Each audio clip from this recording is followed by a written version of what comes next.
السلام عليكم ورحمه الله. مرحبا بكم في قناتكم باش تنصحيني. معكم فاطمه، فوندوزون فارماسي، مساعده صيدلانيه حاصله على شهاده ديليغي ميديكال.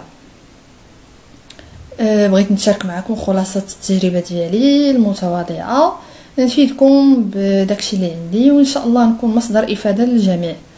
اذا ننتقل لموضوع حلقتنا الاولى واللي هو فواتح الشهيه.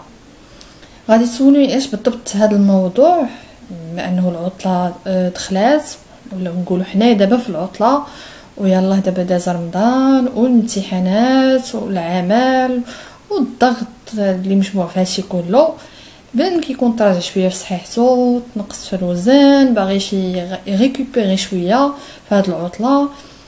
ايوا الناس كيلتجؤوا مباشره لاول حل اللي هو فواتح الشهيه، واللي غادي نقسمها لكم بجوج ديال الاقسام. القسم الاول اللي هو يعتبر دواء، دونك فواتح الشهيه اللي كتعتبر دواء. هاد فواتح الشهيه اللي اصلا ديال الحساسيه، يعني ادويه للحساسيه ولكن لا ضرر منها، يعني ممكن ياخذها الواحد ويستعملها كفاتح شهيه وما يخاف منها حتى شي حاجه. غير هو الا قريتوا الورقه ديالها او البروسبكتوس اللي كتكون في الداخل غتلقاو باللي راه هو اصلا دواء ديال الحساسيه، والمفروض انه ما يتستعملش كفاتح الشهيه الا باستشاره طبيه، يعني الطبيب اللي يخرج لك ويشوف انه الحاله ديالك تستدعي انه تستعمل كفاتح للشهيه. من هاد فواتح الشهيه كاين اونتينوريكس، ابيتين، بيرنابول، اونتينوريكس، ابيتين، بيرنابول، اراكتين، كاين نورافيت، بيرفيتال، تريزوريكس، وكاين بيرياكسين اللي فيه الفانيد، وكاين تريزوريكس كاين فيه غير السيرو، والاخرين كلهم فيهم سيرو فانيد. المهم انه هادو كاملين كيتعتبروا اصلا دواء ديال الحساسيه. من الاعراض الجانبيه ديالو انه تفتح الشهيه وتيجي بالنعاس. الناس اللي ممكن يستعملوا هذا ممكن يستعملوه الناس كلهم ابتداء من عامين، يعني الدراري الصغار اللي عندهم عامين للفوق. بالنسبه للمراه الحامله واللي كترضع ممنوع منها البتة تستعملهم. وبالنسبه للناس اللي عندهم السكر ممكن يستعملوا اونتينوريكس اللي هو بدون سكر، لا السيرو ولا الفانيد. يعني الناس اللي ديابيتيك ولا كيستعملوا شي فانيد، شي دواء ديال السكر، عندهم مشكل ديال السكر، ياخذوا اونتينوريكس فهو بدون سكر. هذا بالنسبه لهاد الدويات ديال فتح الشهيه اللي كيتعتبروا اصلا دويات ديال الحساسيه. بالنسبه لطريقه الاستعمال كيتخاد نص ساعه قبل الماكله. الكبار كياخذوا من 3 حبات حتى 4 حبات في النهار، يعني حبه قبل الفطور، قبل الغداء، قبل الكسكروت، قبل العشاء. كنصحكم بانه ملي غتبداو هاد الدويات هادو باش ما يهلكوكمش، يعني ما ينعسكش كاو نهار كامل ويطيحك وتحسي براسك ماشي طبيعيه وترخيتي. خص ضروري تبداي تدريجيا، يعني تبداي في الاول مثلا حبه وحده في النهار، جوج، من بعد 3، يعني تدريجيا شويه بشويه حتى كيولفوا الجسم ديالك. وعلى الاقل الا بديتي التريتمون ديالك تكوني عوانه على انه غتبعيه على الاقل 3 شهور باش تلاحظي التغيير نيت، يعني التغيير ديال انني مثلا كنت في 50 كيلو نولي في 60 كيلو، 10 كيلو ديال الزياده، خصني واحد التريتمون ديال 3 شهور، وكاين اللي غادي يزيد اكثر. دونك ننصحكم هنايا، غننصحكم الناس اللي عندهم القدره الشرائيه ضعيفه ياخذوا بيرفيتال ولا نورافيت ولا تريزوريكس. علاش؟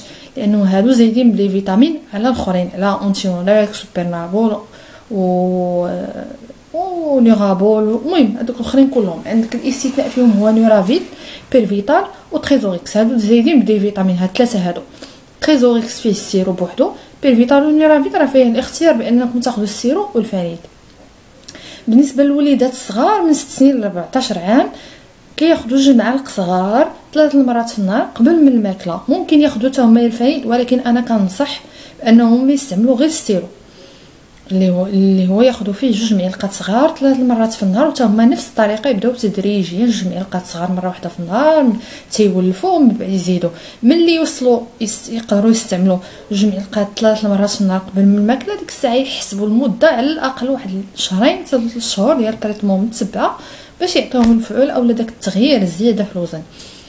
هنا ندوزو للنقطه الثانيه اللي مهمه، اللي هي فاش توصلي الوزن ديالك اللي بغيتي. الا بغيتي تحيدي خصك تحيدي عاوتاني تدريجيا، يعني كتشربي فيه مثلا 4 الحبات في النهار، تمشي وتبقاي تشربي فيه 3 في النهار لمده ديال السيمانه، ومن بعد تولي تشربي 2 حبات، ومن بعد حبه حتى تولي ديري نهاريه نهار لا تتحيديه بمره، ما تجيش وتحبسيه بمره واحده.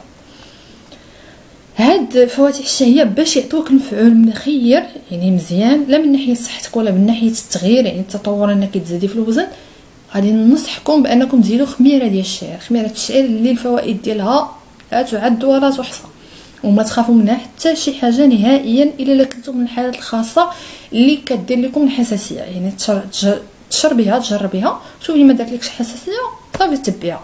كتاخديها من مور الماكله، اللي بغا يتزاد في الوزن كياخدها من مور الماكله يعني بعد الاكل. الا خديتو خميره الشعير العاديه كتاخدوا حبه 3 مرات في النهار، يعني حبه من الفطور مور الغداء مور العشاء، وهي ما تخافوا منها والو، يعني ما تجيب لكم العسل ما والو، يعني من الاول تقدري تبداي بوحده 3 مرات في النهار.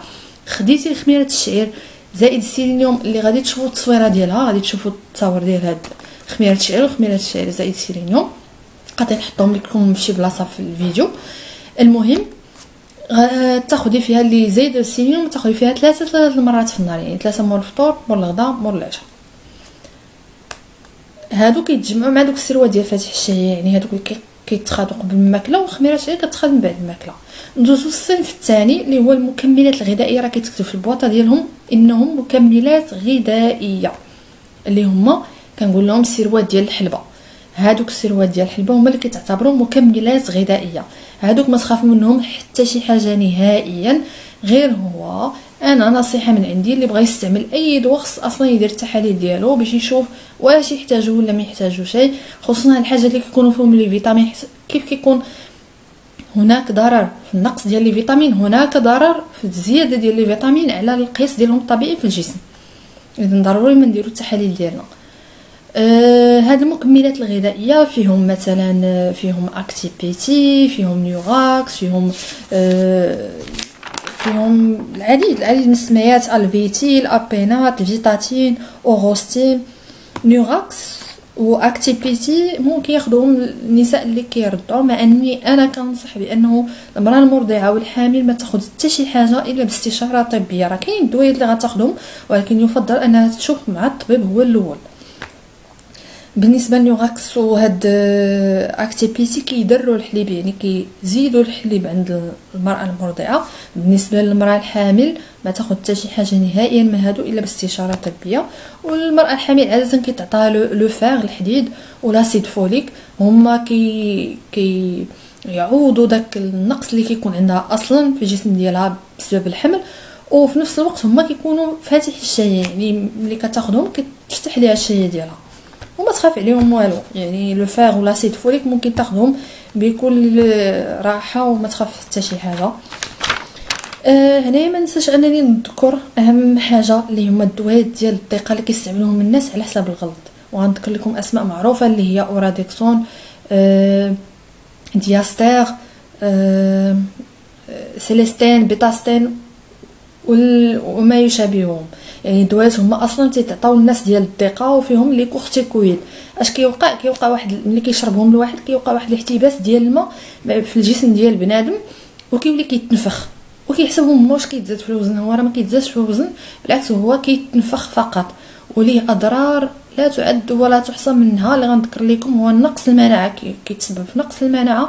هكا كيتربى داك الماء بين الجلده واللحم ديال الواحد، كيتسبب في هشاشه العظام، كيتسبب في بزاف ديال المشاكل. واش غنقول لكم، غنصحكم بطبيعه الحال انه ما تستعملوهمش نهائيا وتحت اي ظرف من الظروف. وهذا ما كان. اذا الا نسيت شي حاجه اولا بغيتو تسولوني على شي حاجه خليوها ليا في لي كومونتير. بغيتو تعرفوا شي تفاصيل خليوهم ليا في لي كومونتير، واكيد غادي يجيو لي فيديو تفصيليين اكثر في هذا الموضوع. ونتمنى انكم ديروا لي لايك الى عجبكم الفيديو، وتابونا وتوركوا على داك الجرس اللي تما. وراه كاينين لي زادريس ديالي في علبه الوصف، وغادي تلقاو فيهم الجروب ديال الواتساب حتى هو، حيت تما كناخذ الافكار ديالكم، وحتى في لي ميساج حتى في لي كومونتير. اذا نخليكم في امان الله. السلام عليكم وشكرا لكم جميعا.